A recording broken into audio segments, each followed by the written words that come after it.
দাড়ি রাখলে বালা বউ পাইতা না। না আমরা বইয়ে বইয়ে সিরিয়া না সবাই, আমনে না খেল বালা বউ পাইছেন।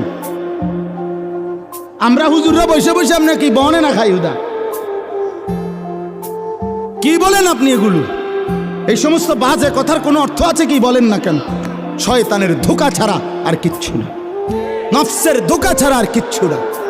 কেন ছেড়ে দিবেন আল্লাহর নবীর সুন্নাত? হাসরের ময়দানে কেমনে দাঁড়াইবেন বাপ? নবীজি সাল্লাল্লাহু আলাইহি সাল্লাম জিজ্ঞেস করবে, উম্মত 23টা বছরে আমি তোর কাছে ইসলাম বুঝাবার জন্য পিঠটা ঝাঁঝরা করে ফেলেছি তায়েফের পাথরের আঘাতে। আমি পেটে 2টা পাথর বাঁধছি ক্ষুধার কষ্টে। আমি দান দান শহীদ করেছি উহুদের ময়দানে। আমার এত কষ্ট, এত রক্ত, আমার এত চোখের পানি, আমার দিবারাত্রির এত কান্না, বিনিময়ে তুমি এটা কি নিয়ে আসলে? তখন কি বলবেন? কি বলবেন বাবা?